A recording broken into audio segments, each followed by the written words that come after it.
Bienvenidas y bienvenidos al Despacho 42, el podcast de los estudios de informática, multimedia y telecomunicación de la UOC. El podcast en el que hablamos de cómo la tecnología cambia la vida de las personas, pero también de cómo somos las personas las que hacemos cambiar la tecnología cada día.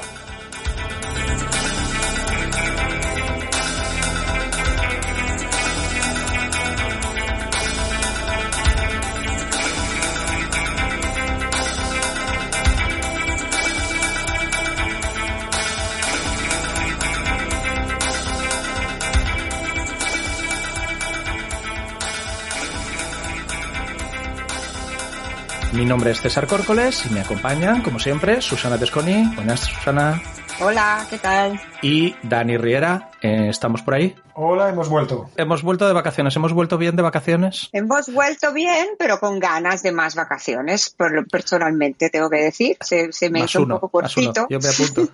Yo también. Escucha, yo aprovechando brevemente el tema de vacaciones, os quería recomendar una exposición que ahora mismo hay en Madrid, pero que si no recuerdo mal en noviembre vendrá a Barcelona, en CaixaForum Madrid ahora mismo, que se llama Homo Ludens, videojuegos para entender el presente, que mola un montón, tanto si te gustan los videojuegos como si tienes curiosidad o te parece que los videojuegos van a acabar el mundo y están acabando con nuestra juventud y estas cosas, ¿vale? O sea que eso quería decir. Es una cosa interesantísima. Además, un fun fact, el comisario de la exposición es Luca Carupa, que es un amigo y también un colaborador de la UOC y presidente de Art Games, y siempre hace unos trabajos muy, muy interesantes sobre el tema.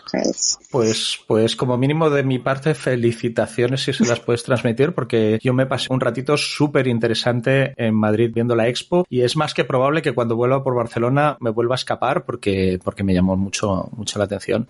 Señor Riera, ¿usted qué? Dígame usted. ¿Estas vacaciones? Estas vacaciones, mira, yo aparte de sobrevivir a los peques de la familia, yo siempre lo que intento es jugar a juegos de mesa, juegos de rol, estas cosas, que es lo que a mí es una de las cosas que me gusta. Oye, pues mira, casi que lo dejamos aquí y pasamos a la entrevista de este episodio, porque de hecho el tema de los juegos de mesa va a salir bastante. ¿Os parece? Y tanto, me interesa mucho. Perfecto.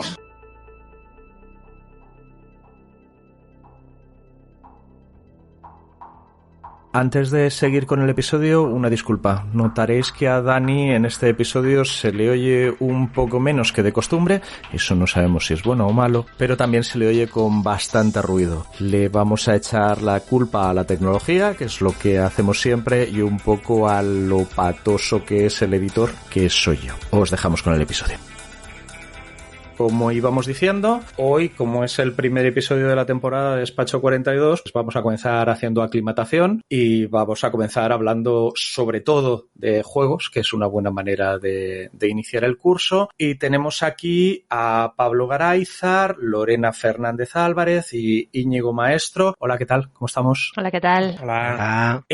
Comenzamos, como siempre, en Despacho 42, presentando y asegurándonos de que no he copiado y pegado mal las cosas, que esto a mí se me da con una cierta frecuencia. Tenemos Pablo Garáizar. Pondremos su Twitter, que es Pgaráizar, y alguna página web en las notas del podcast. Es profesor titular del Departamento de Tecnologías Informáticas, Electrónicas y de la Comunicación en la Facultad de Ingeniería de la Universidad de Deusto. Veo que a las universidades nos pasa a todas que se nos dan mal los nombres cortos. Y investigador en el Deusto Learning Lab, donde, tú me vas corrigiendo si me equivoco, analizan nuevos usos de las TIC, de las tecnologías de información y la comunicación, en la educación. Cosa que de hecho a Susana, a Dani y a mí pues también nos interesa bastante. Y le interesa todo lo relacionado con el pensamiento computacional. Pensamiento computacional ha sonado alguna vez en Despacho 42, pero sigue siendo una palabrota que nos vas a tener que explicar en breve. El aprendizaje, eso a mí también me cuesta, pero eso ya es más limitación propia. El desarrollo web, la seguridad informática o las redes telemáticas. Y por esto le tenemos aún más aprecio, defensor a ultranza del software libre, que era el tema de nuestro último episodio antes de vacaciones, y participa activamente en el grupo de software libre de la Universidad de Deusto, que se llama iGhost, y que también habrá un enlace en las notas del podcast. ¿He metido mucho la pata? No, todo bien.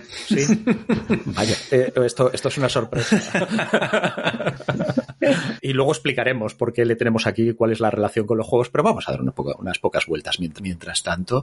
Después tenemos, por orden de mis notas, Lorena Fernández Álvarez. En Twitter, Loretaur. ¿Es Loretaur o cómo va? Loretaur, por aquello de los taures, de las en la manga y hacer trampas en la vida.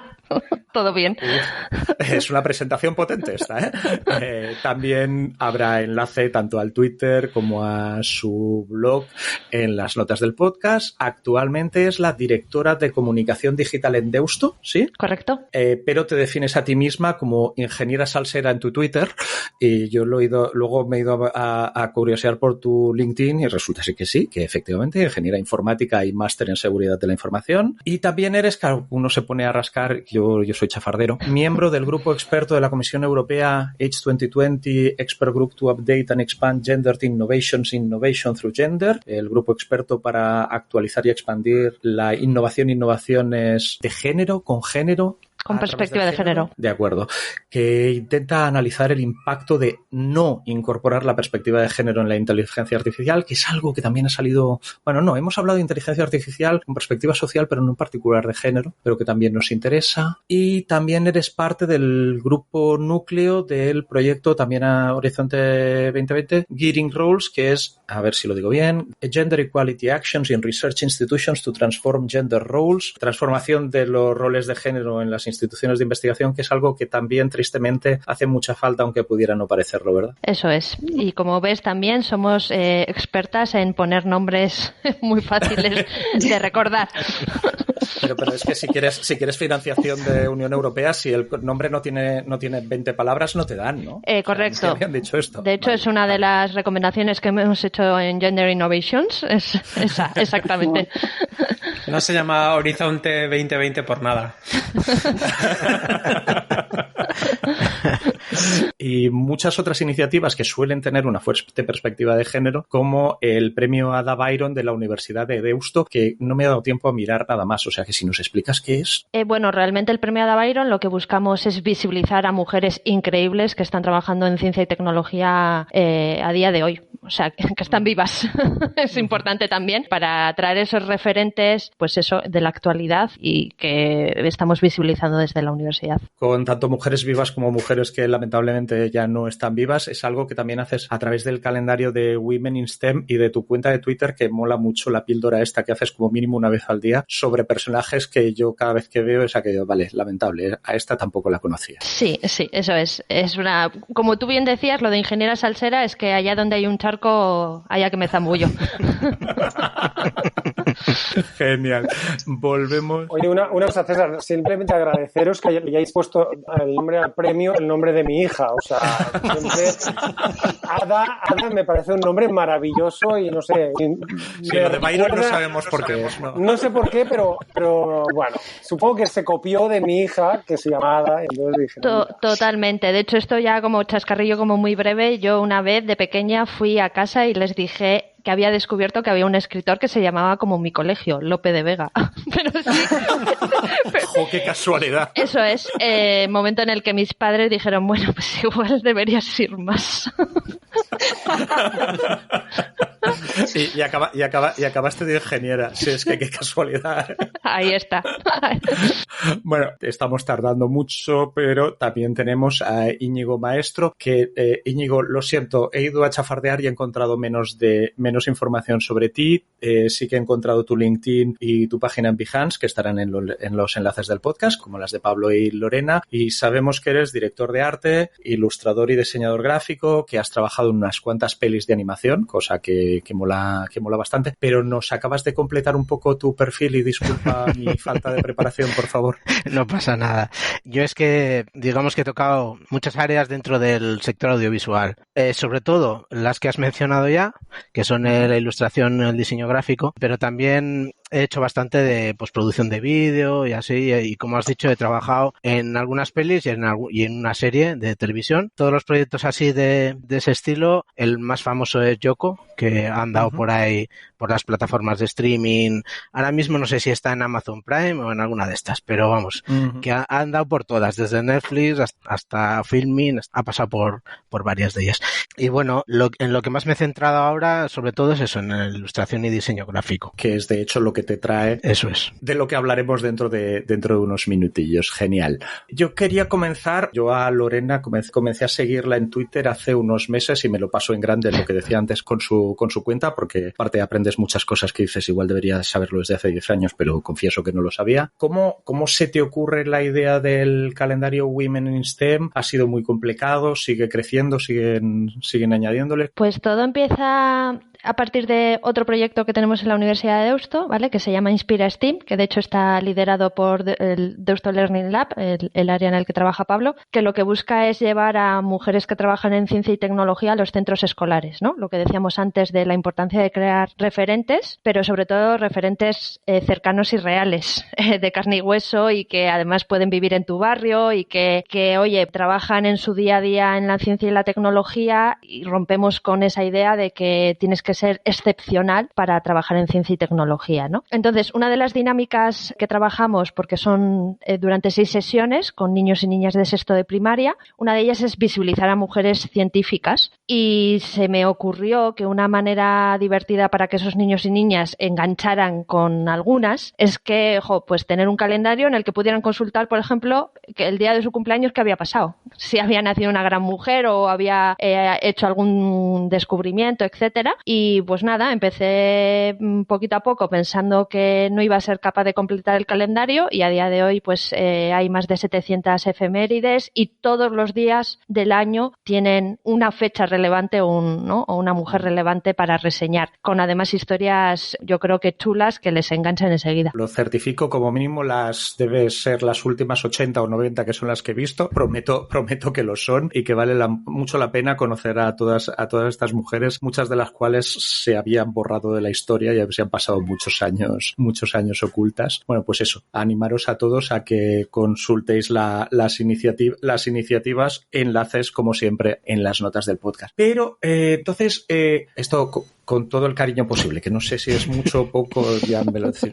Ingeniera, pero te dedicas a la comunicación digital. ¿Cómo se da ese triple salto mortal adelante?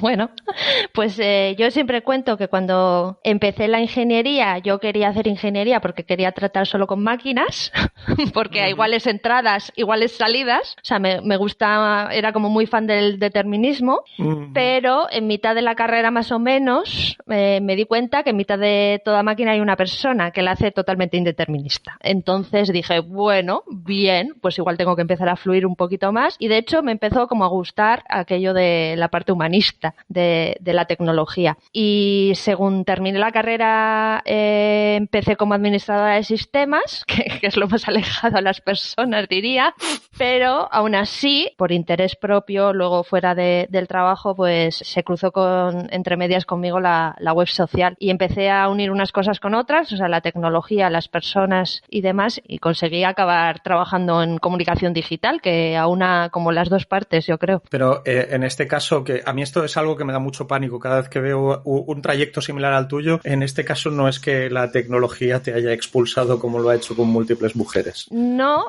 o sea, he tenido grandes anécdotas como administradora de sistemas, pero creo que daría para otro podcast. ¿Te han preguntado por el señor que sabe de verdad? Te han preguntado 1.000.000 de veces. Bueno, de hecho me han preguntado por el señor que sabe. He terminado en un baño de caballeros haciendo una intervención en un armario de red, porque claro, pues a nadie se le ocurría que era una mala ubicación, porque nunca antes había habido una mujer allí colocando cables. Pero bueno, yo, o sea, en esa parte sí que disfruté mucho, y la verdad es que tuve muy buen acompañamiento, pero aún así me tiraba más la parte social, y la verdad es que he tenido la suerte dentro de la propia universidad en ir evolucionando hacia eso, unir esas dos pasiones. Una última solo para Lorena, luego nos vamos apuntando más gente, Perdona que de momento se esté olvidando un poco. Esto del grupo del Horizonte 2020, del impacto de no incorporar la perspectiva de género en la inteligencia artificial, ¿progresa? ¿Tenemos alguna información? ¿Lleváis poco tiempo trabajando? ¿Qué va? Somos el Chapter 2, o sea, realmente somos ya la versión 2 del proyecto. Este proyecto arrancó ya hace bastantes años. Está liderado por Londa Shivinger, que es una investigadora de Stanford que tiene mucho recorrido, sobre todo en eso, perspectiva de género aplicada a la investigación en amplio,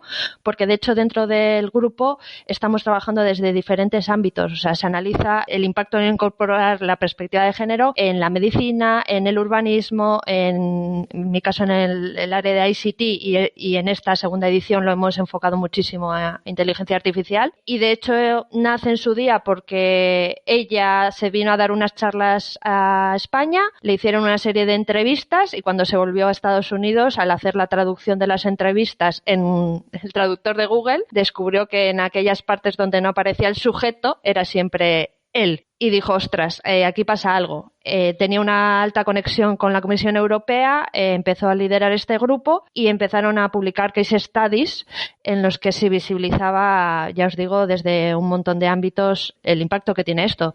De hecho, por ejemplo, yo creo que una de esas investigaciones más conocidas que sacaron es una tecnología que utilizamos todo el mundo, que son el cinturón de seguridad, y lo que hicieron en el análisis que decían que el primer dummy que se utilizó para estudiar las consecuencias de un accidente de coche es del año 49, hasta el año 96 no se hace el primer dummy embarazado, porque a nadie se le ocurre que detrás de un cinturón de seguridad podía ir una mujer embarazada, y de hecho a 2020 aún no había un modelo que represente el tamaño y anatomía promedio del cuerpo femenino, con lo cual pues ese tipo de elementos se quiere visibilizar porque tiene como 3 dimensiones el proyecto, o sea, visibilizarlo a la ciudadanía, pero también tiene otra dimensión que es desarrollar métodos para que las personas que hacen investigación sepan cómo incorporar la perspectiva de género, y una tercera vertiente que era brindar recomendaciones de políticas para incorporar esto en Horizon Europe, ¿no?, que se acaba de lanzar en los clústeres y en las misiones.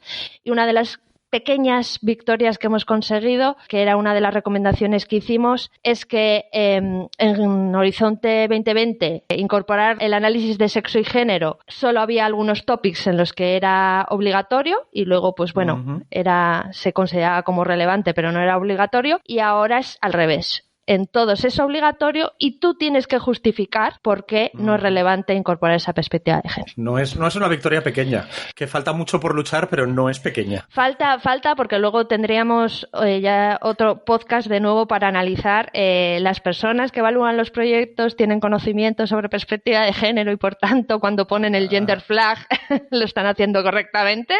No, o sea, la respuesta es no, porque es lo que nos encontramos al analizar los proyectos nosotros. Lo de otro podcast lo has dicho tú, pero nosotros te amenazamos con recuperarlo. ¿Vale? O sea, eso te pasa por abrir puertas. Os he dicho lo de los charcos que me meto, pues ahí me tenéis también. Bien.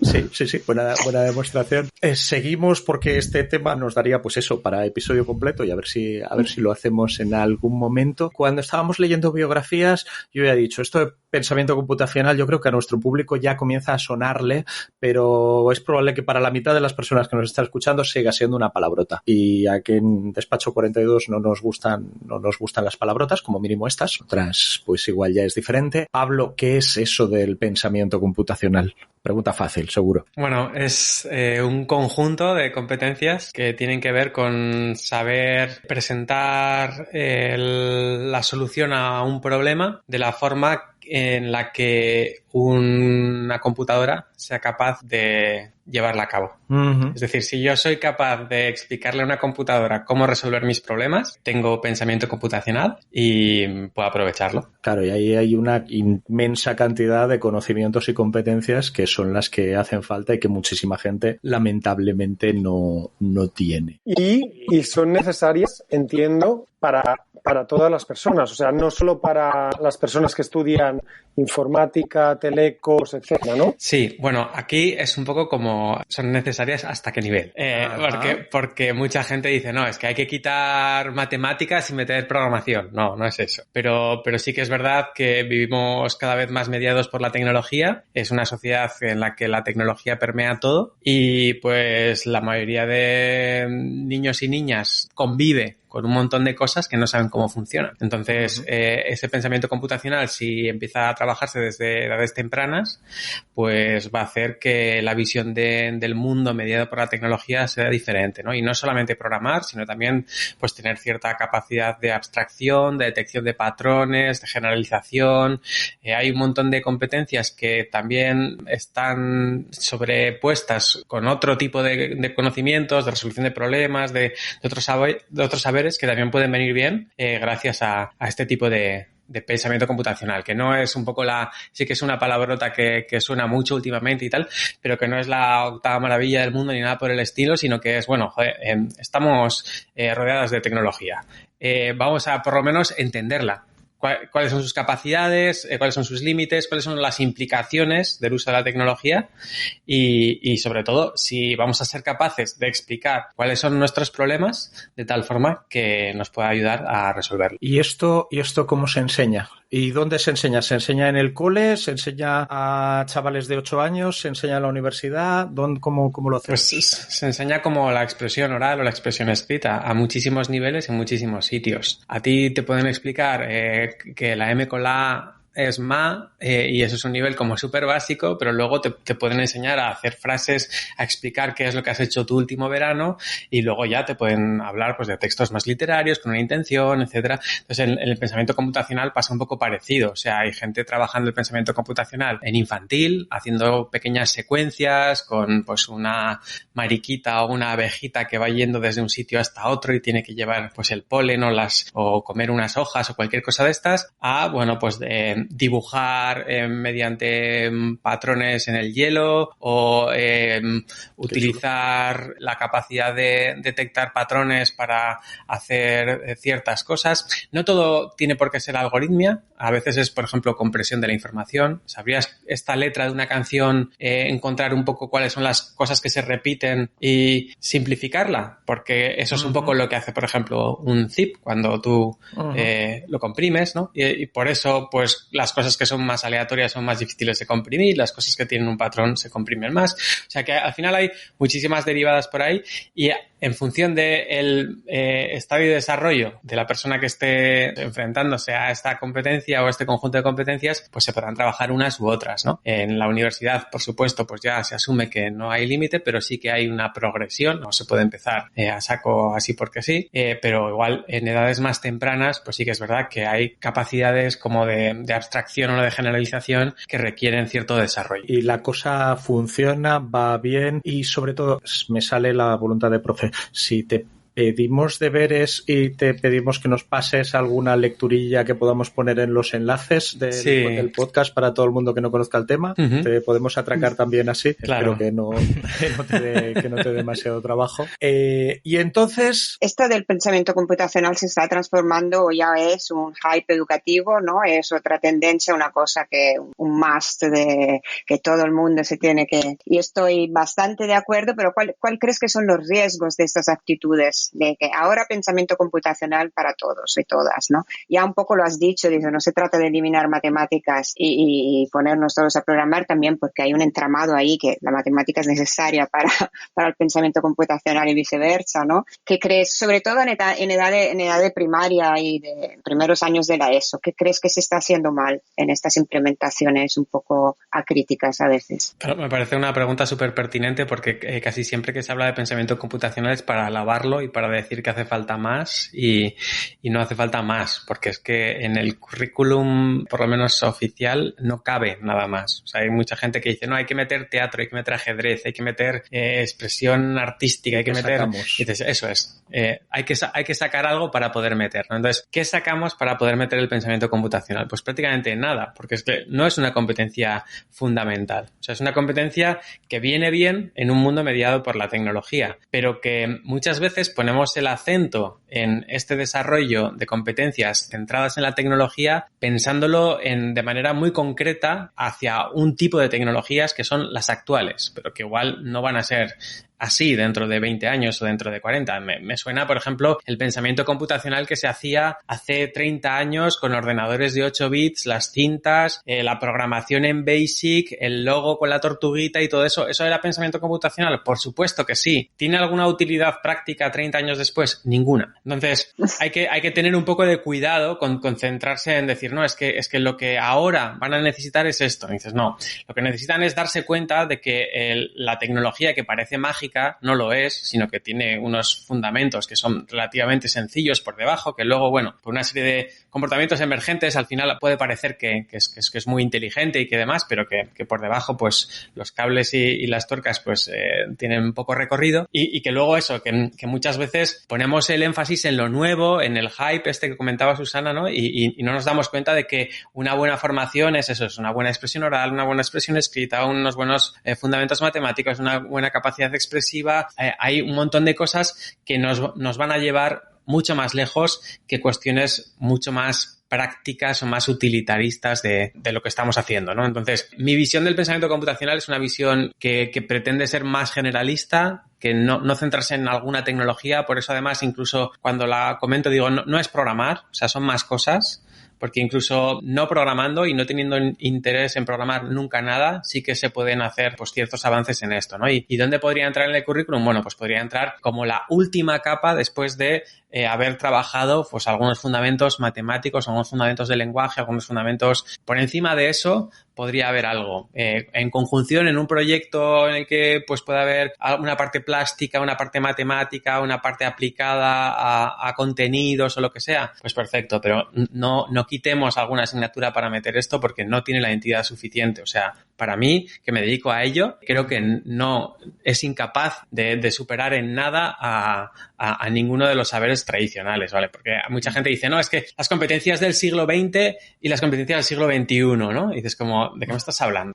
Todas las competencias del siglo XXI que me estás proponiendo necesitan como base las del XX. Así que hasta que no desarrollemos esas, no podemos empezar a hablar en esto. De hecho, rescato un momento, perdona, para cerrar este tema, rescato un momento una visión de Seymour Papert sobre esto, que estaba detrás de todos esos primeros experimentos educativos con pensamiento computacional. Dice, la cosa interesante del pensamiento computacional es darse cuenta de cómo piensas cuando no piensas como un ordenador. O sea, toda esa parte meta, ¿no? Que yo creo que ahí, bueno, tenemos, es realmente lo que necesitan es pensar, es tener herramientas de pensamiento, que sea filosófico, crítico, lógico. Tampoco a mí me gusta mucho darle estas etiquetas porque separan cuando hay muchas cosas de lógica que no sé yo si las situaría en pensamiento computacional, filosófico o otras cosas, ¿no? Entonces es un poco para darle alas y que pensar como es gratis y es positivo, es bueno y parece que hace mucha falta en la sociedad actual más que en la del siglo anterior, que al igual se pensaba más. Sí, Susana ha dado la clave. En el pensamiento computacional lo importante no es computacional, que es donde la gente está poniendo el acento, sino pensamiento, ¿no?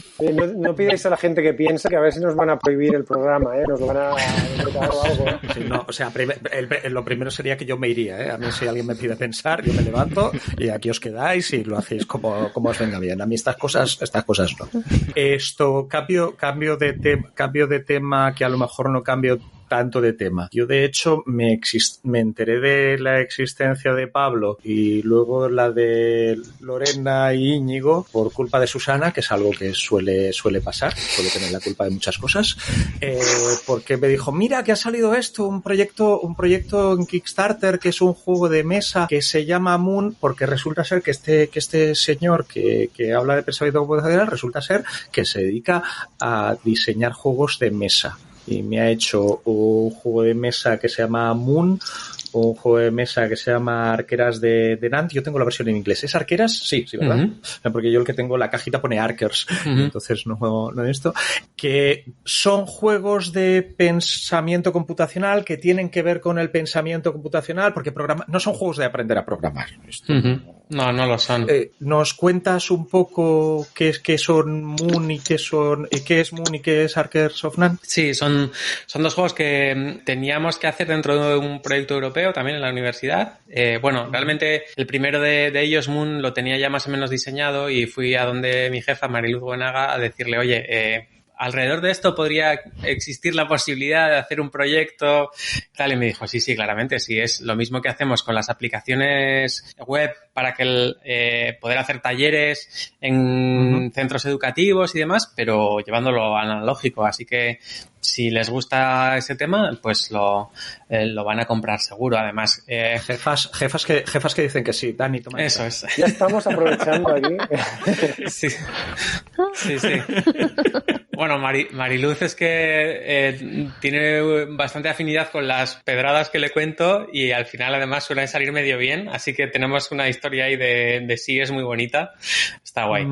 Y el caso también es que le conté, pues, con esto que habéis dicho al principio de que me gusta la cultura libre, el software libre y todo eso, dije, no, pues que además el juego puede ser copyleft, podemos hacer que sea, pues en PDF para que se lo impriman en todos lados y tal. Entonces, ya bueno, en todos lados, pero habrá que hacer una edición un poco en condiciones también, ¿no? Y entonces ahí nos metimos en toda la vorágine editorial y para eso, dentro del proyecto, añadimos como partner a GR Priority, que es una empresa en Madrid que se dedica a este tema. Entonces, fuimos un poco novatillos ahí al mundo de los juegos de mesa, pero bueno, la idea era traer algo del pensamiento computacional al mundo de los juegos de mesa de tal forma que luego se pueda llevar como actividad de aprendizaje basado en juego al aula. Lo del ABJ, el aprendizaje basado en juego, pues también es otro hype, otra cosa que está como súper de moda y tal. Aquí otro disclaimer, otra aclaración. El aprendizaje basado en juego es una de las 25 herramientas que las docentes tienen que manejar. O sea, no se puede explicar algo solamente con juegos de mesa. Pero sí que creíamos que podía dar un poco de gracia que en algunas sesiones, pues, algo se desarrollara mediante un juego de mesa en lugar de mediante, pues, una presentación de PowerPoint o cualquier otro tipo de dinámica, ¿no? En el caso de Moon, por ejemplo, pues lo que hacemos es, queríamos hacer un juego que no fuera de programación, en su estricto, o sea, y había muchos juegos de mesa que eran programar a un personaje que se mueva por un territorio en 2D. Y entonces queríamos hacer algo diferente. Y entonces, como yo pues había hecho algunos jueguillos que no tenían que ver con juegos de mesa, se me ocurrió traerlo al mundo de simular un ordenador, porque una vez que tuve que contarle a mi hijo pequeño cómo funcionaba un ordenador, pues son unas cartulinas. Y dije, pues esto, si se le da unas cuantas vueltas, puede ser hasta un juego, ¿no? Y entonces, bueno, pues tirando de esa idea... El niño no te odia, ¿no? O sea, esperad, porque Pello va a volver a salir en esta historia y cuando os cuente por qué, volverás a preguntar si no le odia a Pablo o no. No, el chaval tiene una buena relación con su padre de momento.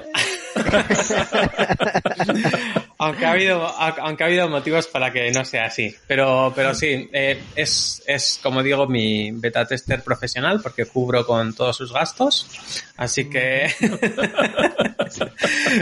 me ayuda de obra barata. Me ayuda bastante a sobre todo a ver si algo se entiende o no y tal, y pues ahí estuvimos trabajando en simular un ordenador con tarjetitas y bueno, luego me metí en la asociación Ludo, que es la asociación de creadoras de juegos de mesa en España, y ahí pues me dieron mucho más feedback más profesional de decir, bueno, la idea en crudo está bien, pero tienes que cambiar esto, lo otro, y nada, en un año así pues ya teníamos un juego un poco digno y nos tiramos a la piscina al Kickstarter, que es un jardín importante, y salió muy bien. De los que dice Lorena.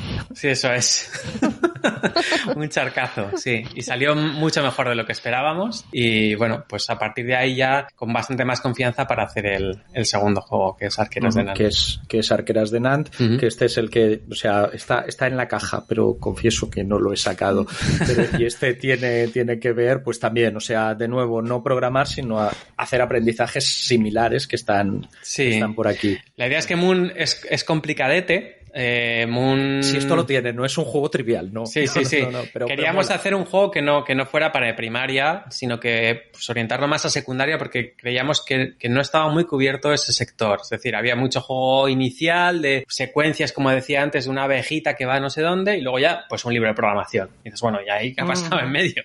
Y entonces, bueno, pues este juego pretendía cubrir ese hueco, ¿no? El de Moon. Pero sí que es verdad que se iba ya un poco a pues un juego muy abstracto, abstracto, un pelín duro de empezar. Le metimos una temática así medio espacial, la luna, Margaret Hamilton, metimos algo de género y tal, pero bueno, no deja de ser un juego abstracto, es un juego sequito.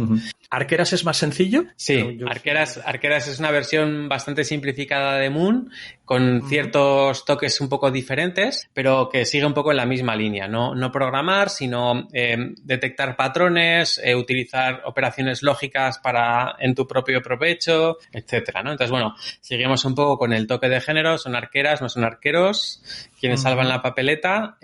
Cuando lo traje a casa el primer prototipo y lo vieron mis hijos, mi hija lo primero que dijo es la portada, ¿son chicas? En plan, como que es lo, o sea, que al principio dices como, qué tontería, ¿no? Pues no es ninguna tontería, o sea, que haya un acercamiento diciendo, me veo ahí, o sea, estoy reflejada en la caja. Es muy significativo, porque nos puede parecer una tontería, pero no lo es. Esa es la realidad. Y luego no hay una imagen femenina en todos los recursos y dices, ¿y por qué no les caemos bien y por qué no vienen?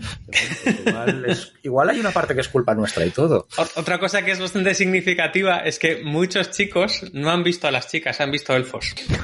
Como pone Archers, que dices tú, yo cada vez que escribo arqueras en cualquier editor de texto me lo subraya en rojo y me sugiere arqueros, pues también, claro, como tienen un pelo largo y una pinta así vestidos de verde y no sé qué y tal, pues no ven. Además que al ilustrador le dije, son arqueras que van a la guerra, ¿vale? O sea, ni bikinis ni historias. O sea, cuando tú vas a la guerra no vas con tonterías. Entonces, claro, van pertrechadas que no, o sea, podrían ser un chico, podría ser una chica, podría ser lo que sea, ¿no? Pero sí que sí que tiene pinta de chica. Lo que pasa que es eso, no es la chica estereotípica que a veces se ha utilizado en el rol o en el manga o en las novelas fantásticas que dices, no, o sea, sí, no hay ninguna mujer en su sano juicio que vaya a pelear de esa guisa, ¿no? Entonces, pues sí que me sorprendió bastante. A no ser que sea un hombre el que le da la ropa, ¿no? Que entonces sí, ¿no? Que es lo que pasa. En las películas de Marvel. Eso es. Sí. Entonces, me sorprendió las dos cosas. Primero, que mi hija entró a tope. Y segundo, que hay gente que no ve las chicas todavía. Y solo hay chicas, ¿eh? O sea, ya. ¿Has dicho el ilustrador? ¿El ilustrador no era Íñigo? ¿O sí? No. Bueno, Íñigo luego lo contará, pero o sea, el ilustrador es Pedro Soto, que es un ilustrador súper conocido en el mundo de los juegos de mesa. Hizo un trabajo súper chulo de hacer así una estética como muy ochentera de tipo Hero Quest y así. Y luego para el tapete de juego ya colaboraron Pedro Soto con Íñigo Maestro para hacer una chulada, pues total. El juego es muy pequeñito, pero luego tiene un tapete de neopreno para hacer un despliegue así más bonito en mesa, y ahí es donde Íñigo entró. Y entonces llegamos, que me van a echar bronca porque como siempre me estoy saltando yo los plazos que tenía marcados para el episodio, y llegamos a Novel Run, que es donde entran en la película tanto Lorena como Íñigo, ¿sí? ¿Qué narices es Novel Run? Y esto es algo, todavía llega la gente que nos oiga a entrar en el Kickstarter que hay y participar en la financiación. Ya lo tenemos cerrado, tendremos disponible de otras maneras. ¿Cómo lo hacemos? Pero sobre todo, ¿qué es Novel Run? Pues Novel Run, bueno, no sé si empezar por cómo comenzó Novel Run, que explica muy bien lo que es Novel Run. con la pedrada que tenía yo en la cabeza de lo que me preocupa y ocupa el que no haya mujeres en carreras científico-tecnológicas, sobre todo en ingenierías, un día, y conociendo el bagaje que tenía Pablo en en juegos de mesa y en mesas también. Bueno, esto no lo quería contar, lo siento, Pablo, se me ha escapado. ¿La Taur eras tú o yo? A ver, me lío. Ya, la Taur, fíjate.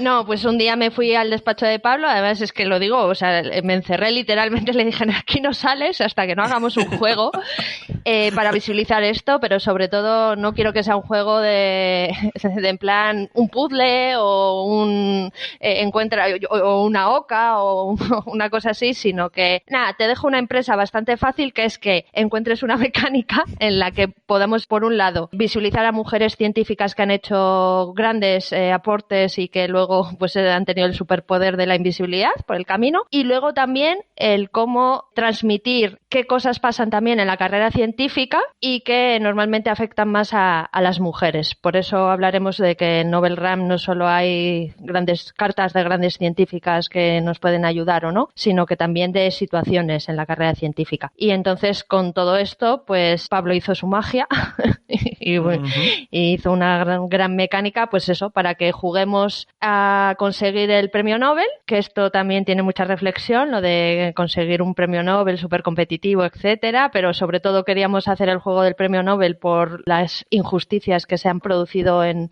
mujeres a la hora de ser otorgados estos premios, y ver en esa carrera científica desde, pues eso, que eres predoc, qué cositas pasan, qué puedes conseguir o no puedes conseguir para publicar. El ataque de ansiedad, las cosas, ¿no? Pues mira, no hemos metido ninguna de esas cartas, pero bueno, seguro que puede haber una expansión, pero sí que hay, por ejemplo, una carta del síndrome de la impostora, por ejemplo, o una carta de los cuidados, o bueno, ahí tenemos muchas cartas potentes que tienen por detrás mucha explicación. Y sobre todo lo que queríamos Pablo y yo era hackear desde dentro a las familias, es decir, que tú estés jugando y no sepas que te estamos metiendo ahí un montón de mensajitos que van por detrás del juego y nada, subversivo. De manera totalmente trotskista, es destruir el sistema desde dentro.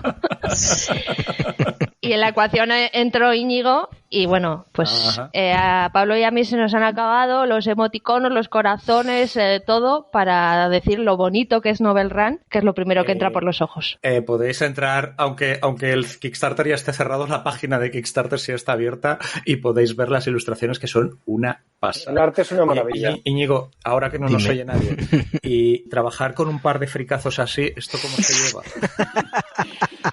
Íñigo es más friki que nosotros, ¿eh? Muy bien, porque yo habitualmente ya era consumidor de divulgación científica, o sea que era algo que me interesaba ya antes de que siquiera conocer a Pablo. O sea, yo ya había investigado incluso qué juegos de divulgación científica había y todo, porque tenía mi propio proyecto de hacer uno. Y luego ya le conocí a Pablo y ahí dijimos, uy, aquí hay alguna conexión interesante. Yo le conocí en unas jornadas que estaba testeando el Moon y ahí es donde iniciamos el contacto y desde ahí pues le seguí hasta que al final acabamos haciendo un juego juntos. Cuando me lo propuso no dudé ni un instante en decir que y sí. Lo habéis petado, porque realmente el Kickstarter, yo me acuerdo que cada día había correo de Pablo diciendo se acaba de desbloquear. Desbloqueasteis todo lo que habíais pensado, ¿no? Entiendo, porque debisteis inventaros cosas, ¿no? Cada día reunión. Oye, ¿qué proponemos para mañana, no? El canal de Telegram estaba a tope. Sí. Ideas había, o sea, de haber participado en muchos Kickstarters, pues al final ya sabes qué cosas suelen gustar para mejorar un juego, o sea que al final ideas para ampliar siempre hay. Volviendo un poco a la temática STEM, ciencia, tecnología, ingeniería, mates y tal. Íñigo, tú en tu profesión como ilustrador, una profesión que se supone como bastante ajena a la tecnología, pues igual si trabajabas en esto hace 30 años, pero ahora igual ya no, ¿no? Al contrario, todo lo contrario. Yo ya trabajo todo en digital. Todos los dibujos, incluso los bocetos, ya al principio sí que... Yo empecé cuando no se usaban ni ordenadores, o sea, lo hacía todo en papel. Y he ido viviendo toda la evolución que ha habido, la he ido sintiendo en mis carnes, vamos. Como poco a poco, al principio pues dibujabas las cosas en papel, las escaneabas, y luego trabajabas un poquito en el ordenador, hacías como en mitad y mitad, hasta que al final... se ha ido relegando todo al digital por practicidad, sobre todo. Y porque llega un momento que tienes un montón de carpetas llenas de dibujos y de tal, que no sabes ni dónde guardarlas, y dices, pues esto me viene muy bien. No ocupar sitio con los dibujos y más rapidez, y bueno, también tiene sus cosas malas, sus limitaciones más bien, que al final siempre echas en falta cositas, pero porque aunque trabaje en digital intento imitar el acabado analógico y a veces conseguir ciertos acabados que son, digamos, aleatorios en papel, pues que te sale un salpicón o que sea un tipo de textura, lo tienes que simular de una forma artificial y a veces lleva más trabajo hacerlo en digital que en un papel. Lo que pasa es que lo haces de una forma más controlada, o sea, controlando lo que estás haciendo en el papel te sale, sin más, de forma aleatoria. Correcto. En lo que era el accidente, Eso ahora es. lo tenemos que forzar para que... Y que no deja de ser un poco ilustrar, pues esto, la necesidad de ser conscientes de que si vives en un mundo mediado por la tecnología, deberías ser consciente que está ahí y de qué pasa y de las muchísimas cosas que te da, porque entiendo que, Íñigo, tú ahora no volverías para trabajo profesional a trabajar con papel exclusivamente, pero ser consciente también de esas cosas que te ha quitado y de esas cosas que tienes que resolver de otra manera porque con el ordenador funcionan. No volvería, pero no, a veces sí que lo echo de menos, pero no volvería porque se volvería el trabajo igual más lento, más, no sé. Hay cosas que no podría hacer. O sea, incluso seguramente he perdido práctica en papel. Me cuesta más dibujar en papel que en digital ahora mismo. Seguramente tendría que readaptarme. Aunque he trabajado muchos años en papel. Bueno, sabes decir que el undo es más fácil en digital que en papel, ¿eh? O sea, eso... Me ha pasado. En papel, el papel no tiene control Z, ¿no? Me ha pasado. Efectivamente, mi hijo descubrió otro día que le dejamos y flipaba. Decía, pero se puede tirar atrás, ¿no? Es maravilloso. Me ha pasado de estar dibujando en papel y decir, ay, el control Z, no puedo. Sí. Una cosa que antes en una pregunta anterior decíais que efectivamente ya no se puede invertir en el Kickstarter, ahora está en producción, entiendo, pero sí que hay una noticia por ahí, ¿no? O sea, la gente que quiera el juego, no sé si queréis explicarlo. Sí, bueno, nos sorprendió un montón que terminando la campaña, pues tocaron a nuestra puerta pues la gente de Trangis Games, que es una editorial bastante grande y sobre todo además eso, pues que es la editorial de Virus, ¿no? Que es uno de los juegos de las puertas de entrada a los juegos de mesa modernos pues más fundamentales que ha habido en los últimos años por aquí, ¿no? Entonces, además es una editorial que nos encanta lo que está haciendo en los ámbitos en los que nos movemos, género, está trabajando lenguaje inclusivo en sus manuales, usar juegos de mesa para la educación, esto que hablamos de la BJ, hacer juegos accesibles, ese tipo de cosas que al final dices como, bueno, es que eres una banda de rock y te viene Sony o RCA y dices, bueno, pues está guay, pero igual es una super multinacional que no sé qué tal, pero si de repente te viene una empresa que te motiva también, o sea, que es grande, pero que te motiva también cómo está haciendo las cosas, pues a nosotros nos hizo un montón de ilusión, ¿no? Estábamos en el chat de Telegram que tenemos, estábamos como... y claro, facilita muchísimo porque, claro, ahora lo que decíais, ¿no? ¿Qué es lo que va a pasar después de la campaña de Kickstarter? Bueno, pues ya está resuelto. Trangis se hace con el juego como tal, lo mete en su catálogo y entonces va a distribuirlo adecuadamente, va a estar siempre disponible. Todos esos hacks que quería Lorena activar, pues se van a dar mucho más y en muchas más ocasiones, ¿no? Y bueno, en ese sentido, súper felices. Y luego, bueno, pues Íñigo también ha tenido que pelearse ahí un poco más porque lo que nosotros le podemos pedir, Lorena y yo, y lo que puede pedir una empresa que se dedica a esto, pues es muy diferente. O sea, ¿no? que estaba bien con los frikis.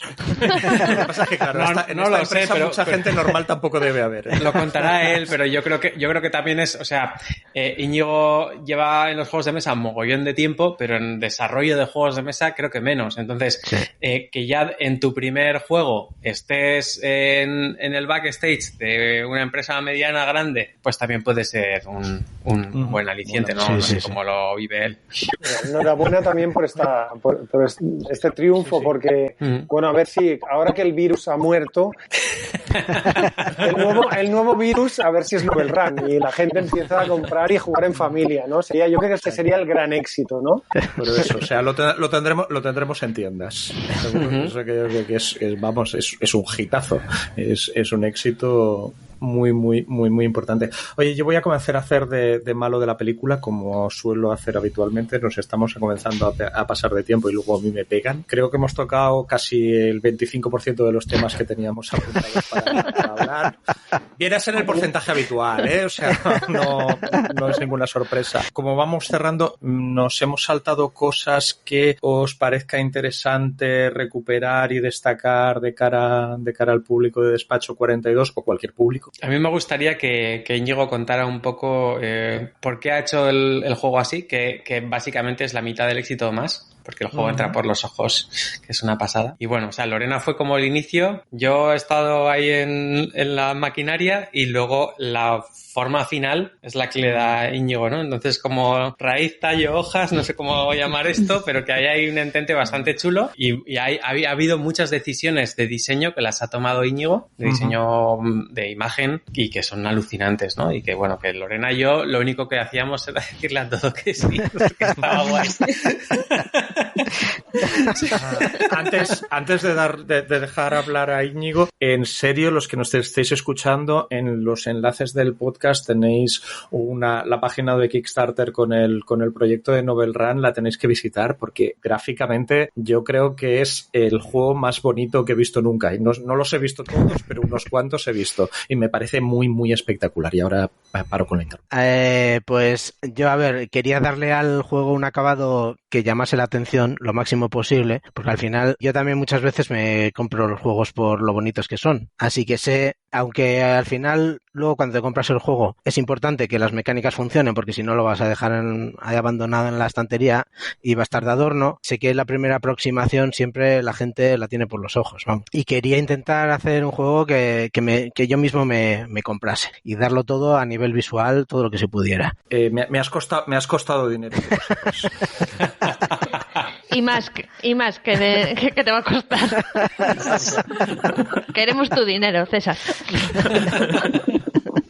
Y bueno, por eso intenté eso, que fuera lo más bonito que pudiera ser, así cookie, por decirlo de alguna manera, y que también la portada, por ejemplo, llamase la atención desde lejos. Por eso la hice de forma tan icónica, como si fuese un ideograma que se quedase en la retina rápidamente. O sea, que no hubiese que andar acercándose a mirar los detalles y demás, aunque luego te acercas y puedes ver todos los dibujitos y eso que hay. Sí que quería que lo que fuera la visión global de la portada fuese algo eso, que te llamase de principio.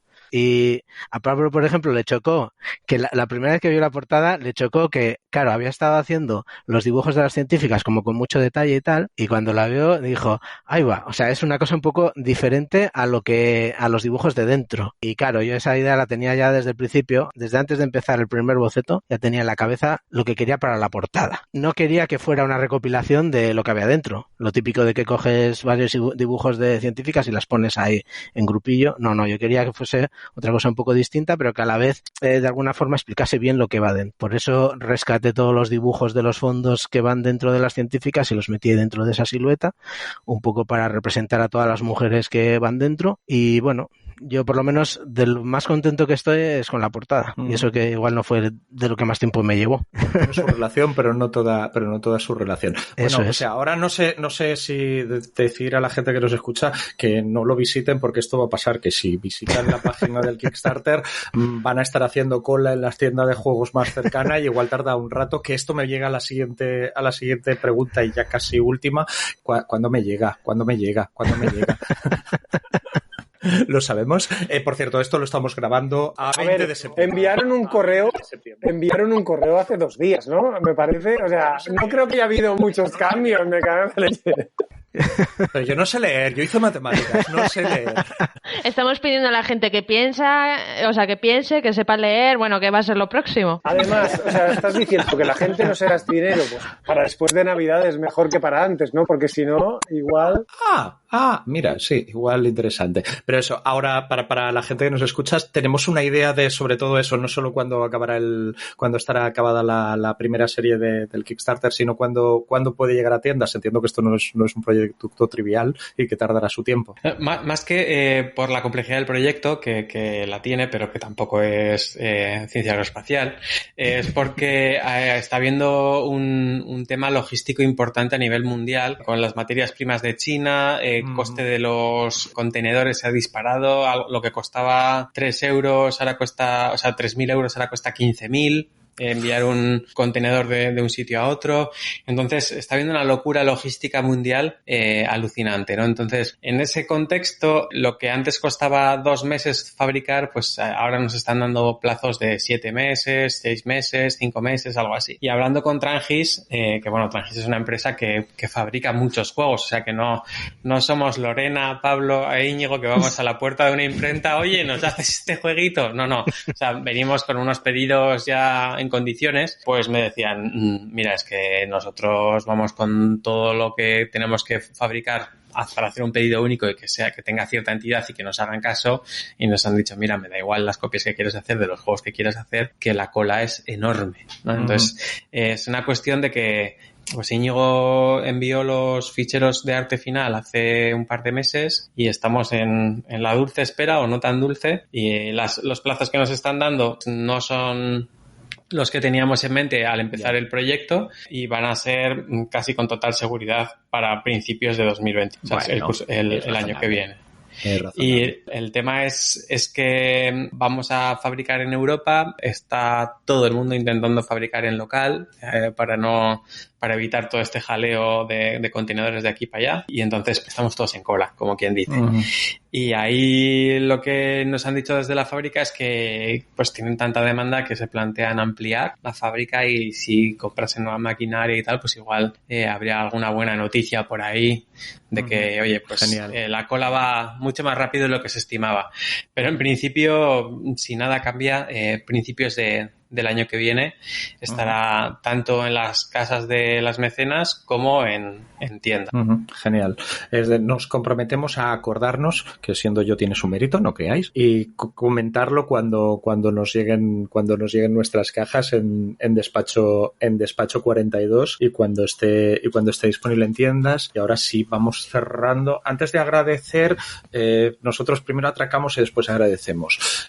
Ha quedado pendiente episodio de inteligencia artificial y sesgos de género y otros problemas que puede tener y tiene la inteligencia artificial. Ha quedado pendiente episodio de pensamiento computacional, entrando un poco más a saco. Ha quedado pendiente episodio de profesionales creativos y la tecnología y cómo eso ha jugado, que me parece un temazo, y ahí van los 3 atracos, 3 por el precio de uno, me ha salido barato. Y aparte de eso, pues como siempre, porque Despacho 42 siempre hemos tenido la suerte de tener invitados que sois unos cracks, los no sé cuántos episodios que llevamos hasta ahora, y este igual o más, o sea que muchísimas gracias a los 3. Esperamos que no os lo hayáis pasado muy mal.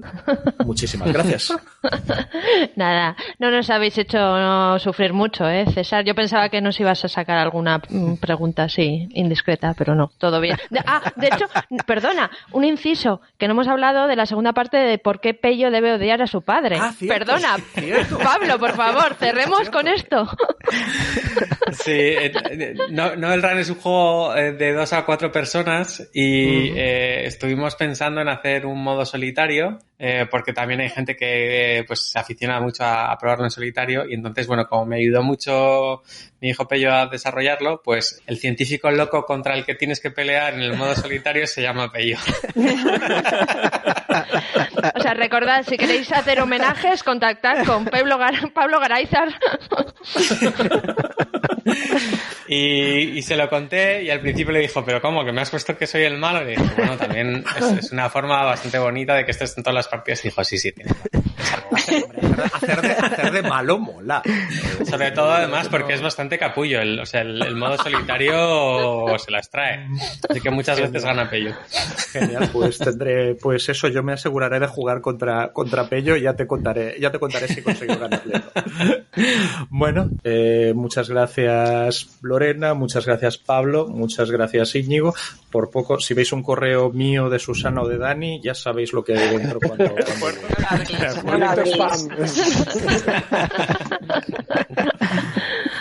Muchísimas gracias. Hasta la próxima. Un abrazo, hasta luego. Hasta pronto. Gracias. Adiós. A vosotros, adiós, hasta luego.